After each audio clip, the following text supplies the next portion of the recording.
Okay, so this here, I want to talk about the top 5 priorities board. This is something I learned about many, many years ago. One of the things that we do as business owners, especially small tradesmen or craftsmen that are still on the tools, have a small team, is we're trying to do basically everything every day. We're just trying to do too much, right?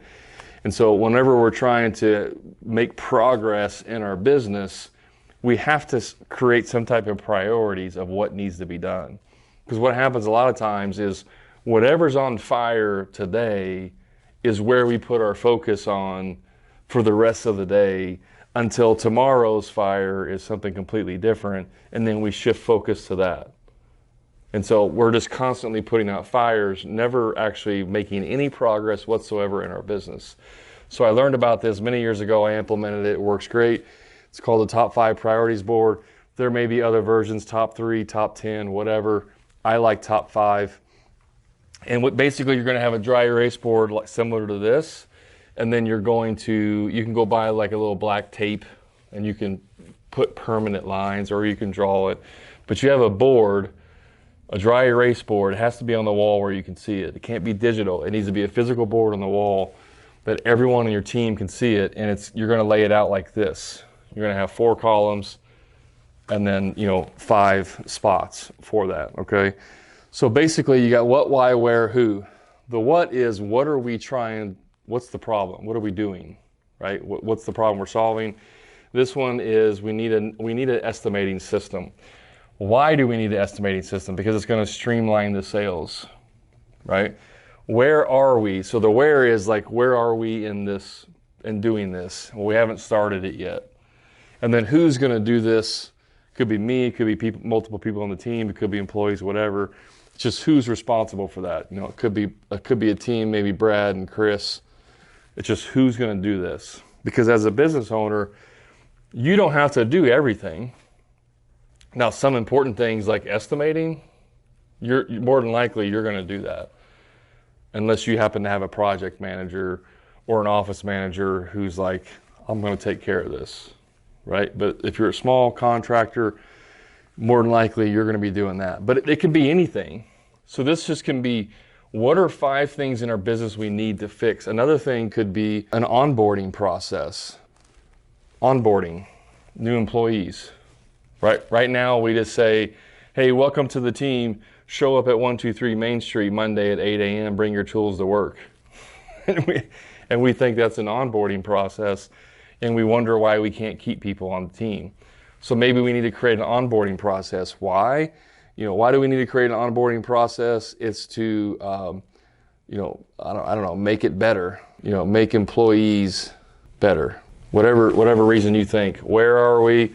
Maybe we started this. We gotta, we have part of it. We've identified a board. It's like started. So it's just started. Who's going to do it? Mary's going to do that part. She's going to take care of the onboarding. Office manager. It can be whatever. Now, here's the next thing. I have clients all the time. They're like, hey, they're posted in our group chat or whatever, and they're like, hey, I just had this problem come up. This is what's going on. How do you guys recommend that I fix this? My first question is this on your board? Is this on your top priority board? No, it's not. Okay, what are you taking off the board? Well, what do you mean? Well, you can only work on, 1, 2, 3, 4, 5 things at one time. Like you literally can only have 5 things you're working on. So if something new comes up, one thing that popped in the group this morning was employees showing up late, right? And the question is like, how do I deal with this? Well, that could be part of the onboarding. It could be employee manual.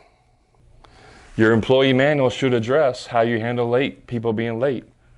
Well, if you don't have an employee manual, then how are you going to get mad at someone for not knowing what the rules are for what time they're supposed to be there, how you handle being late, all that stuff, right? Why? To get everyone on the same page, right? We need an employee manual to get everybody on the same page. Where are we at? Not started. Right? Who's going to do this? We can use initials, BH, CB, and MC, whatever. Okay? We're working on the employee manual. Now, these don't necessarily have to be in like priority order. Like number 1 is the most priority and 5 is the least. It doesn't have to be like that. It can be like that if you want.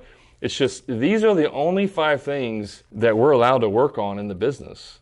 If one of our guys, if we have 5 things on here and one of our lead guy or our foreman calls and says, hey Brad, you know what would be really cool is if we had everything in the trailer labeled. That way the new people would know where everything is. It's going to really increase production. That's a great idea. What are we taking off the board? You're like, what do you mean? Like, no, what are the 5 things are we taking off the board to now make that a priority in our business?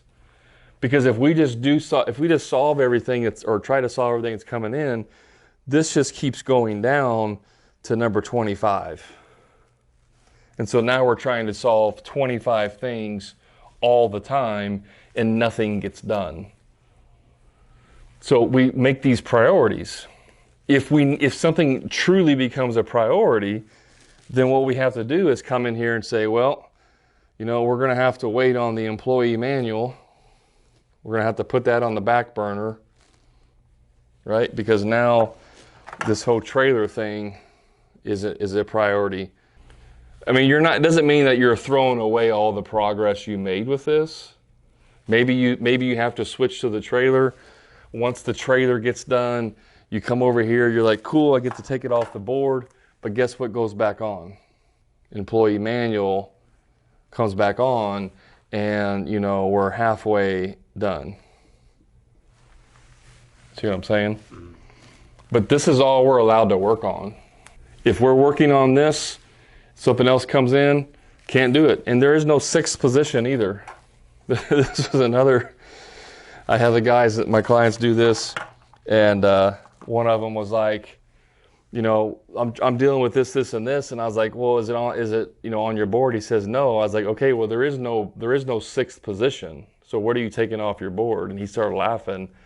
I was like, you have 6, 7, and 8 on your board ready teed up, don't you? And he said, yeah. No, you can't tee up anything. This is it. This is our focus. There's nothing else that we're focusing on. You have to be disciplined to do this. And so anytime you have free time in your business, you get done early, you got an hour done, nothing's going on. I come over to the board and I'm like, okay, what can I work on? I got an hour left today. What can I work on? Well, I can work on employee manual. You know, and if Mary was doing this too, I go to Mary and say, hey, Mary, where are you at on this? I want to help you. I got an hour to spend. And she's like, well, can you do this and this? You see what I'm saying? So now we're knocking this out. If you're a one-man show, you're doing all of this. If you have a lot of employees, 30 employees, you can tally up this to different people. But this is the priority of the business. The top 5 priorities board, I should say, of business, right? The entire business. Now, you can break this into divisions. If you have a bigger company, you can have a top 5 priorities board for production. What's production doing? You can have a top 5 priorities board for office, you know, for the office work. You can have top 5 priorities board for sales teams. So you can have multiple boards within different divisions of your business or departments. But in general, this is what you have to stick to, and you cannot deviate from it. That's the top 5 priorities board. If you do this, you will get a lot more done in your business, and you won't feel like you're just constantly running the rat race, you know, putting out fires all the time and never accomplishing anything.